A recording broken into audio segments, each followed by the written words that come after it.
ఓఈజేఏసీ నేత ఉదయ్ ఉన్నారు, మాట్లాడదాం. ఈరోజు పార్లమెంట్ ముట్టడికి కాక్రోచ్ పార్టీ పిలుపునివ్వడం జరిగింది. ఎలా దాదాపు చాలా రోజుల నుంచి కాక్రోచ్ పార్టీ ఇక్కడ ధర్నా చేస్తున్న బీజేపీ ప్రభుత్వం మాత్రం ఏమాత్రం స్పందించట్లేదు. ఏమంటారు?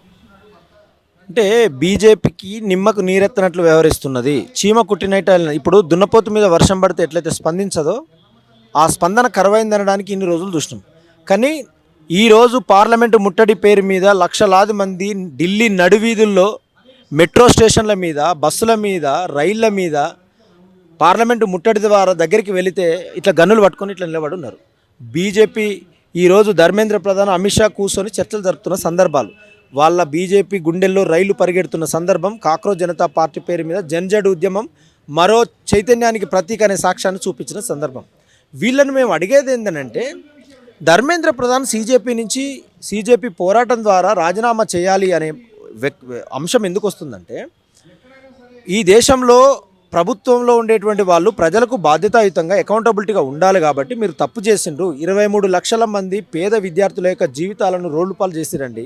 వాళ్ళంతా కూడా పేద కుటుంబానికి సంబంధించిన వాళ్ళు, అప్పు తెచ్చుకొని సంవత్సరాల కొద్దిగా ఎంబీబీఎస్ కావడానికి ఎన్నో ఆశలు కలలుగా అన్నటువంటి సందర్భాలు. కానీ వాళ్ళంత కష్టపడి చదువుకొని ర్యాంకులు కొట్టుకున్న తర్వాత పేపర్ లీక్ అయింది అని అంటే ఎంత భయంకరమైనటువంటి చేదు నిజం. 20 మంది చనిపోయిండ్రు. మరి 20 మంది చనిపోయిన తర్వాత ఈ దేశంలో ప్రపంచానికి ఆదర్శమైనటువంటి సోనం వాంగ్చూ లాంటి ఒక సామాజికవేత్త, పర్యావరణవేత్త రామన్ మెగాసెసే అవార్డు అంటే మన ఆసియా ఖండంలోనే నోబెల్ బహుమతితో సమానం. మనం నోబెల్ బహుమతి లాగా పిలుచుకుంటాం. ఇన్నోవేషన్ ఐడియాస్తోని గొప్ప కార్యక్రమ రూపేణ ఈ దేశానికి ఎన్నో మంచి మంచి ఆవిష్కరణలు అందించి చాలా స్ఫూర్తిగా ఉన్నటువంటి మహోన్నతమైన వ్యక్తి. తన తండ్రి ఆనాడు ఇందిరాగాంధీ ఉన్నప్పుడు ఆనాడు నిరసన తెలిపితే ఇందిరాగాంధీ దిగొచ్చి నిమ్మరసం ఇచ్చిన సందర్భం.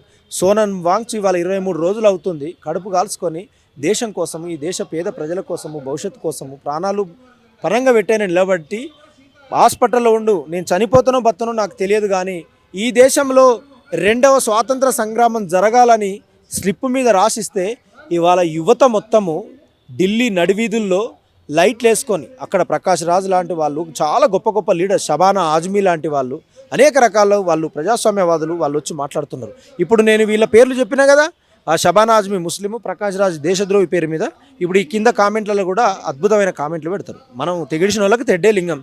న్యాయం కోసము సమాజంలో ప్రశ్నించే ఉద్యమ చైతన్యాన్ని ఉగ్గుపాలతో ముందుకు తీసుకొస్తున్న సందర్భంలో ఈ దేశ ప్రభుత్వం 12 సంవత్సరాలు అయింది వచ్చిన తర్వాత, సంవత్సరానికి 2 కోట్ల ఉద్యోగాలు ఇస్తామన్నది. ఆవు పేరు మీద జాతీయం ఎట్లా చేస్తారు? ఆవును జాతీయ జంతువుగా ప్రకటించమని మేము ఎప్పుడో చెప్పినాం. మరి వాళ్ళకు సిగ్గు సేర ఉండాలిగా, ఎందుకంటే ఆవును జాతీయ జంతువుగా ప్రకటించారు వాళ్ళు. మహారాష్ట్రలో కానీ, పూణేలో కానీ, ఉత్తరప్రదేశ్లో కానీ వేరే దేశాలకు ఇంపోర్ట్ అయ్యేది, దిగుమతి అయ్యేది ఈ ఆవు ద్వారా బీజేపీకి సంబంధించిన వాళ్ళే. మరి ఇప్పుడు ఈ రాష్ట్రంలో ఒక ప్రత్యేకమైన కమిటీ ఏర్పడ్డది. మరి వాళ్ళు విచక్షణతో ఆలోచించాలిగా, ఇట్లా ఆలోచించరు. వాళ్లకు ఆవు కానీ పరాయి మతస్థులు వీరిద్దరే వాళ్ళ రాజకీయ అస్తిత్వానికి పునాది. 140 కోట్ల మందిలో 130 కోట్ల మంది మనం హిందువులం ఉన్నామండి.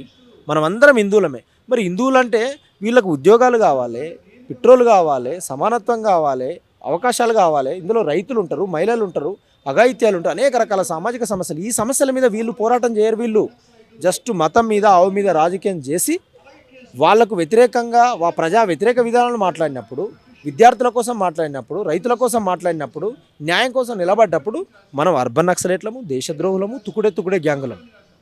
వీళ్ళు ఈ అంధభక్తులు, ఈ బత్తాయిగాళ్ళు చేస్తున్న మోసాలు అక్క మనం ఫేస్బుక్లో వీడియోలు పెడితే నీచమైన మాటలు మాట్లాడుతారు. అమ్మని, అక్కని, చెల్లెనని. అరే మతోన్మాద కుక్కలారా, మీరు గానుగలు, పీనుగలు మీరందరూ కూడా. ఎందుకంటే మీ మెదడు వికసించదు, మీరు పుస్తకాలు చదవరు, మీకు సబ్జెక్టు లేదు. ఆటో మీద ఒకడు రాసుకున్నాడు, మతం మారితే తండ్రి మార్చినట్టు అని. వాడు ఎంత మూర్ఖుడు వాడు. మతం మారేది ఎవరక్క? బడుగు బలైన వర్గాలు, పేద వర్గాలు, రెక్కాడితే కానీ డొక్కాడని వాళ్ళు. అందులో వివక్ష ఉంది. మరి అందులో ఏమన్నా ఉంటుందా అంటే అదే ఒక పెద్ద సబ్జెక్టు. నేనేమంటున్నానంటే, ఇప్పుడు నాకు మతం మారడం నాకు ఇష్టం లేదు, నీకు మారడం నీకు ఇష్టం ఉంది అనుకున్నప్పుడు ఇతను ఎందుకు మారుతుండని కారణాలు తెలుసుకొని అందులో ఉన్న అవకాశాలు ఇవ్వాలి కదా. అంటే దాదాపు ఇప్పుడు యువతరు ఇలాంటి మార్పుని ఎలా చూడాలి? మనం ఇంత పెద్ద ఎత్తున భారీగా తరలి వస్తున్నారు యువత, ముందు ఎలా ఉండబోతుంది? అయితే అక్క ఇక్కడ ఒక విషయం మీకు చెప్పాలి. గతంలో యూత్కు వాళ్ళ కుటుంబాలకు చదువు లేదు, అవగాహన లేదు, చాలా పేద కుటుంబాలు, వాళ్ళ శ్రమను దోచుకొని వాళ్ళని మనుషులు కూడా చూడలేదు. కానీ ఆ కుటుంబాల నుంచి యువత 4 అక్షరాలు నేర్చుకొని వాళ్ళ సమాజంలో చూస్తూ మేము ఎందుకు అణచివేయబడ్డాం, మాకున్న పరిస్థితులు ఏంది, మాకున్న సామాజిక బాధ్యత ఏంది, రాజ్యాంగం అంటే ఏంది, హక్కులు అంటే ఏంది అని తెలుసుకున్నారు. వాళ్ళు తెలుసుకున్న తర్వాత వాళ్ళు ప్రపంచ స్థాయి రాజకీయాలు కూడా చూస్తున్నారు. నేపాల్లో జంజట్ చూసినాం, శ్రీలంకలో మహేంద్ర రాజపక్సే లాంటి వాళ్ళను తరిమి కొట్టింది చూసినాం, బంగ్లాదేశ్లో షేక్ హసీనా బయటకు వచ్చిన సందర్భం చూసినాం. ఆ స్ఫూర్తి విలువలు మన దేశంలో ఉన్నటువంటి ఈ జంజట్ మూమెంట్ అనేది 28 రాష్ట్రాలకు విస్తరించి 22-23 లక్షల మంది నీట్ రాస్తే లీక్ అయింది. కాబట్టి దేశ విద్యాశాఖ మంత్రి ధర్మేంద్ర ప్రధాన్ రాజీనామా చేయాలనే ఆలోచనతోటి ప్రపంచ దేశాల స్ఫూర్తి కావచ్చు, మన దేశంలో మన విద్యార్థి ఉద్యమ నాయకులు లాంటి పోరాట స్ఫూర్తి కావచ్చు, దానితోటి దేశ స్థాయిలో ఒక మంచి మూమెంట్ వచ్చింది. ఇది మనం ఎట్లా చూడాలి? మనము ఈ దేశ మార్పుకు శ్రీకారం చుట్టే విధంగా, ఈ దేశంలో దేశ భవిష్యత్తు యువతకు ఆదర్శంగా ఉండేలా, రేపు ముందొచ్చే తరాలకు కూడా ఇదొక ఆదర్శం ఉంటుంది. 23 రోజులు అయిందాక ప్రాణాలను ముద్దాడి ఉన్నాడు ఆయన. అభిజిత్ దిప్కే ఒక దళిత వ్యక్తి, అతడు ప్రశ్నిస్తే అతని మీద ఇంకు చల్లినది. ఆమె చల్లింది ఎవరో తెలుసా? కుల్దీప్ సింగ్ అని ఒక ఎమ్మెల్యే, వాడు మైనర్ మీద రేప్ చేస్తాడు. ఎమ్మెల్యే బీజేపీ రేప్ చేస్తే వానికి సపోర్ట్గా మాట్లాడింది ఈ మత్తు కుక్క. ఓ ఇట్లా దొంగసాటు ఇట్లోకి వచ్చి రపక్కన.